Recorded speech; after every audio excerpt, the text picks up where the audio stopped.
bedroom. So in deciding what size we wanted to go for, basically I wanted to see how big is big.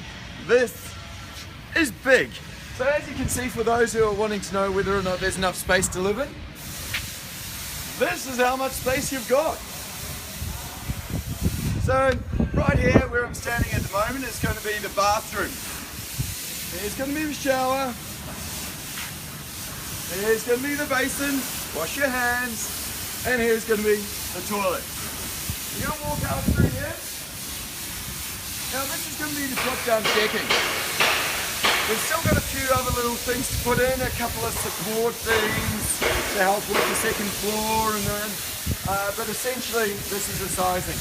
Now as you can see, in this middle section, it's going to be very tall, a lot of light. Which is really essential to try and make the place seem as open and big as possible. Now when deciding whether or not we wanted to, what size we wanted to go with, we did decide to opt for the bigger. This will suit 4 people. But we had to try and restrict the weight as much as possible. Obviously the bigger it is, the heavier it's going to be and the more difficult it's going to be. But you'll see points like this.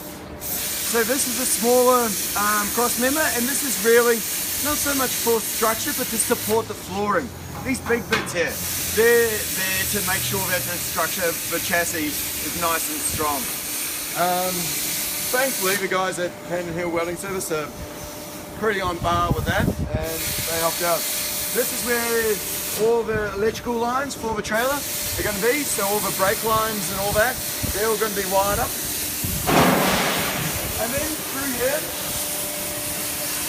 we're going to have the front door on this side and the kitchen down that end. The stairs are going to be placed up here, and you're going to be able to walk up to the second floor.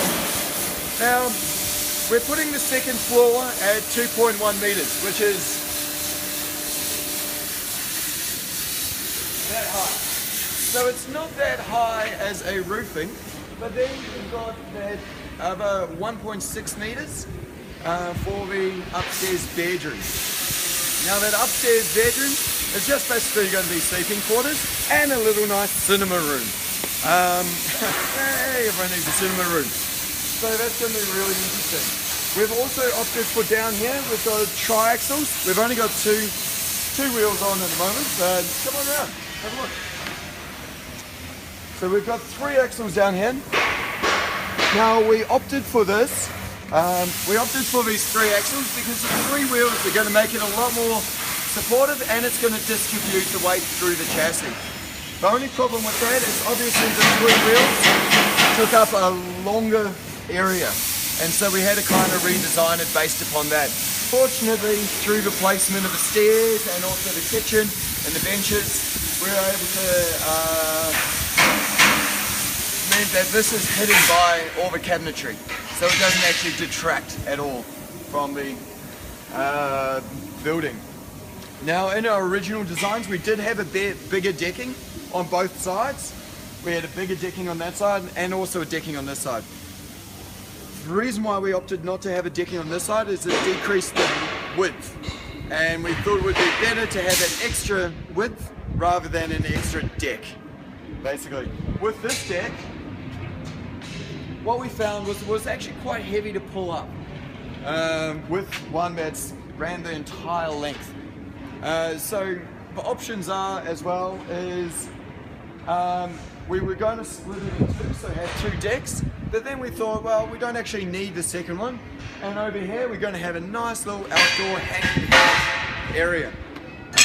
So as you can see, it's coming along nicely. We've ordered the walls, we've ordered the windows, and that's going to be starting on the build. Hopefully that'll be arriving at the end of next week. So watch this space, we'll be including more as we go along. Thank you very much. My name's Carl from Living in Cloud 9.